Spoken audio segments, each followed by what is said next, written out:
Hi, today I want to talk about co-contraction at your knees. That's locking your knees with muscularity. There's two different things. There's this thing that we get hung up in Pilates about people like slamming their knees backwards or hyperextending.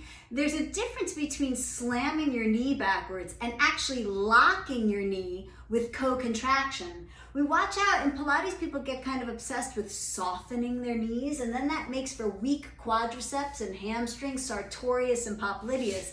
And these are muscles that we really need to have strong for what it is that we do in our daily life, let alone in Pilates. So soft knees to me is not an option. And you can reach out to me for more information on that. But I'll share now that we really need strong legs. We need really strong quadriceps. So some people genuinely hyperextend, that when they straighten their leg, it really bends backwards. Now, there's a natural hyperextension that a person like even myself can go into, where I straighten my leg and you can push my knee down and see how my heel comes up.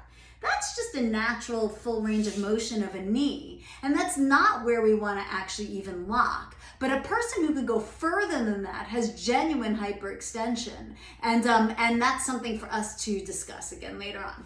But the thing that I want us to watch out for in terms of not softening our knees and getting a full, strong, straight leg with muscular lock is, can you co-contract? And when I learned about this, I absolutely couldn't. All I could do was slam my knees back and like quad things. But it's not even using your quadriceps that much. So I learned about how the human body works, how the knee works, and I created this tool that I'm sharing with you now that I couldn't even do when I first created it. But now I can do it because I practiced it. So you sit up and you have one knee fully bent up and your other leg extended. You bend that knee a little bit, just a little bit.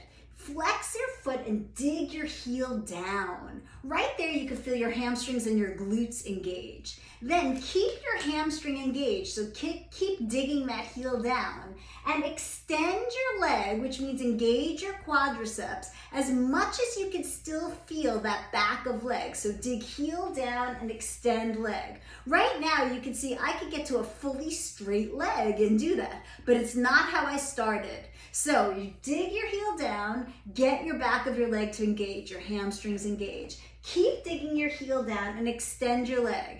And then give it a moment. Do it again. Dig your heel down, get the back of your leg to engage, extend your leg, and see if you can purposefully engage your quadriceps, which would mean that your kneecap comes up along your leg to straighten your leg, as opposed to pushing your kneecap down to straighten your leg. And go again. Your leg might not get straight. Dig into your heel, get your hamstring, layer that on as your foundation. Then extend your leg only as much as you can still keep your back of leg engagement. Do it 4 times on one leg, switch to the other leg, I'll spin around for you.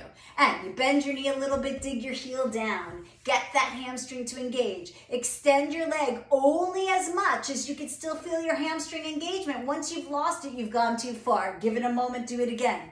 Dig your heel down, get the back of your leg. Deepen your low abdominals, lift your low back bones. Why wouldn't you? Extend your leg only as long as you can keep your hamstring engagement. Don't worry if it's not straight. And 2 more times. Dig into your heel and get it. Dig into your heel as you extend your leg. Try to get your quadriceps to layer on. You can even have a bent knee and get hamstrings and quadriceps. Absolutely. And 1 more time. Dig into your heel and extend your leg as much as you can still keep your hamstring engaged. Keep digging that heel down. So 4 times on each leg. If you do more than 4 times, probably you might, there's a likelihood of kind of straining at your knees. So until you get the muscles of co-contraction, which are your quadriceps, your hamstrings, then sartorius, and a little muscle at the back of your leg, popliteus. Until you get those muscles strong, 4 repetitions is great. Practice that every day so that then you can then take that without that action happening. Can you recreate it?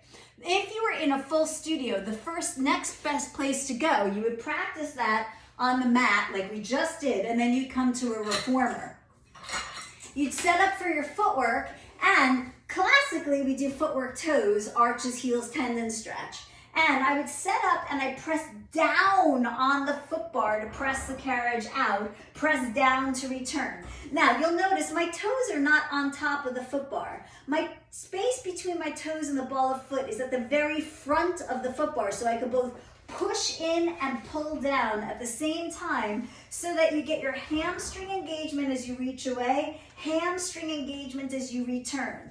On toes, on arches, you press down so you could go to fully straight legs unless you're knock-kneed. If you're knock-kneed, you won't come to straight legs because you got to keep your heels connected. Press down on the foot bar to return. Same thing on heels. You dig your heels in and pull down so that the whole way away, dig and pull down as you resist in.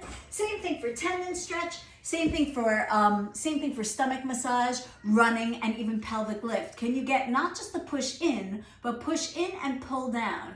And so with that, you start to strengthen the co-contraction at your knees, that you can really get your legs straight. Now, with that, then you're able to come back to the mat and be able to keep a back of leg engagement when you extend a leg, that I'm not snapping my knee just to straighten it and giving it the uncontrolled lock. It's gonna have a muscularity and co-contraction at the knee as you straighten your legs, as opposed to ending up soft in your knees. Unless you're knock-kneed, same thing in any exercise when your legs are together or when they're apart, can you come to straight legs with co-contraction.